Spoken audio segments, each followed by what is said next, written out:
Hello everyone, thanks for coming out here today. We really do appreciate you. Thanks for supporting our channel and thanks for staying tuned to us. The news we've got before our decks today is from Edo State. We all know the Edo 2020 is just around the corner, and then we all know what's been going on and within the APC. APC is fractionized, the two camps in APC, the Oshomole's camp and the Obaseki's camp. Right now, what we'll be looking at today is the hurdles that are before Obaseki, even as the primary draws near. We know the primaries they are just next month, June. We'll go straight into the details, but before we do, people, I would like to make a disclaimer. We do not belong to any party. We're not speaking for or against. All we are here to do is just to give you the news as it is. So please, when you make your comments, do direct them to the appropriate quarter. We really do appreciate you very much. We love you and would like to reiterate again, we do not support any party. We just give the news as it comes. So thank you for your support.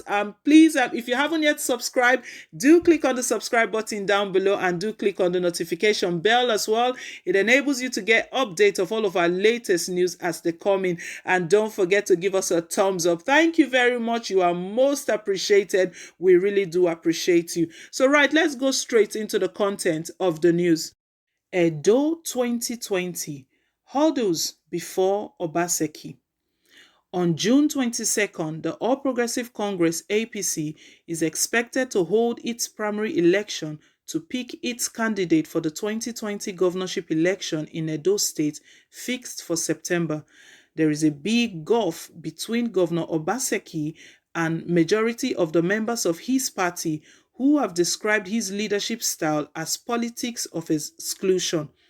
Many politicians of note in the APC across the three senatorial districts are against Obaseki's second term, but the governor and his handlers have continuously exuded confidence that he will get the second term ticket.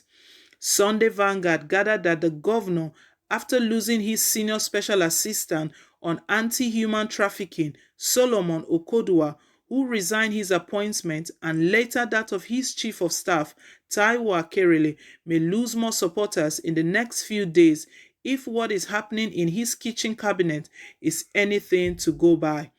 There were a recent burst between some principal members of his kitchen cabinet, but when contacted, one of them, former Speaker of the House of Assembly, Kabiru Ajotu, simply said, "The tongue and teeth quarrel and they also settle." So, the story that somebody was slapped was not true.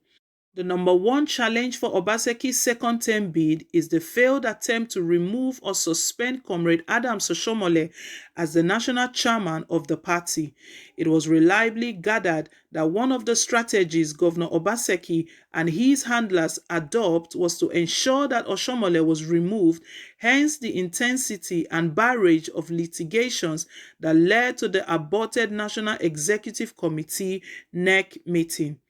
Two of Obaseki's supporters had boasted to Sunday Vanguard late last year that Oshomole would not be the national chairman of the party by the time Edo governorship primary election will be conducted.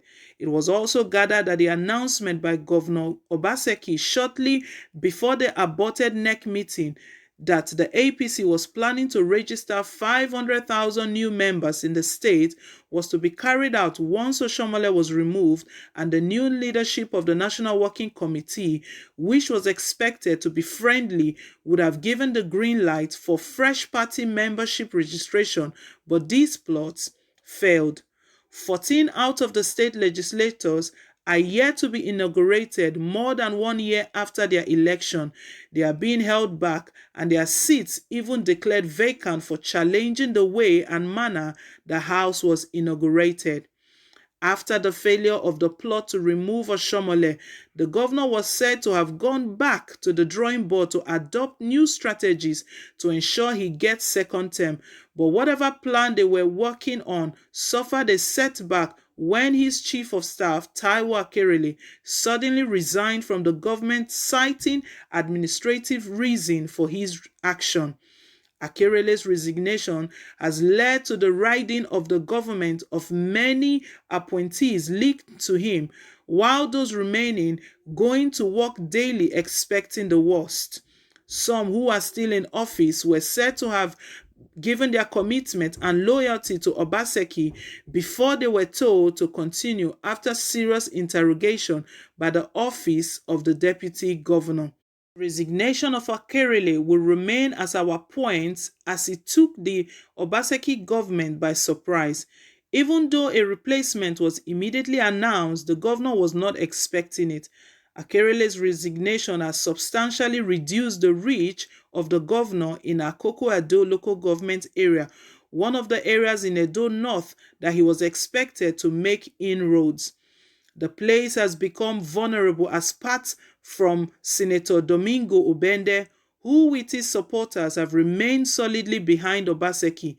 Other notable leaders like Deputy Leader of the House of Representatives, Peter Akpatasin, and former member of the House of Assembly, Anslam Agbambi, are in the opposition. Akerele is expected to play a role in the emergence of the next candidate, and wherever he pitches his tent would get supporters. One plan Obaseki's supporter had hoped would not work was the decision of the aspirant opposed to him to have a consensus among them and then jointly deploy their resources to back the choice. Former Deputy Governor Pius Odubu, former Minister of State for Works Chris Ogiwonye, Pastor Osaige Ize-Iyamu, Solomon Edebiri, Saturday Owalekwe, Professor Igbowe Emadunsu, and Ehiozwa Agbayomare, the persons that have so far indicated interest to contest for the governorship election of the state in APC. Even though an earlier attempt for them to agree on one of them failed, recent developments indicate that the aspirant may have settled for Pastor Osaige Ize-Iyamu as their consensus candidate. The governorship hopeful has been granted a waiver by the national leadership of the party to contest the primary election. Sunday Vanguard reliably gathered that some powerful interest in the party wants Ize-Iyamu. With 2023 elections already in mind, the interest it was gathered that would want to use Edo State to expand its influence in South-South, having lost Bayelsa State to the People's Democratic Party, PDP. Ize-Iyamu's entrance into the race shortly after here turned to the APC changed the narratives as he became the aspirant to beat. Defected to APC with the structure he used as the governorship candidate of the People's Democratic Party in 2016 when he contested against Obaseki. The return of Ize-Iyamu to APC generated so much air that the government made frantic effort to stop it, including placing a ban on all forms of political rallies and meetings in both private and public residence. A day before his former return to the APC, there was orchestrated violence in Benin City, the state capital, that led to the police not to give the go-ahead for the forum return. There were attacks on several persons believed to be supporters of Ize-Iyamu. Oshomole was declared persona non grata in the state, and the government issued a statement saying he must get permission before he visits the state, claiming his presence was sparking violence. Shortly after this, a venue fixed for a rally in Auchi, Esako West local government area to receive defectors from the PDP was burnt overnight. Another venue in Ira, Edo Central Senatorial District, was destroyed, although that turned out to be a decoy as the organizers, learning from what happened in Auchi, actually had an alternative venue, which was the country home of a leader of the party, Chief Francis Enegbeki. Enegbeki's private residence in Benin City was attacked with substance believed to be explosives, and few days later, the home of the state secretary of the party, Lawrence Oka, was bombed. Before this, the building housing the legal office of Henry Idahagbo, a former Attorney General of the state, was attacked by gunmen, and several other business centers in the building were destroyed. Several used pellets were recovered from the area. There were several attacks and sometimes disruption of meetings called by persons believed to be sympathizers of Oshomole. All these attacks were never publicly condemned by the state government, but rather it said they were self-inflicted. In February, the Benin residents of Oshomole in Oko-Otun area of GRA was under siege as the two entry points from Ikpopa and Dennis Osadebe Road were blocked by trucks believed to be owned by the state government. One of the trucks was later set ablaze and abandoned for several days. The blocking of the road was a continuation of attempt to stop Oshomole from leaving the airport on arrival from Abuja to attend a burial party. He was escorted from the airport by heavily armed security officials.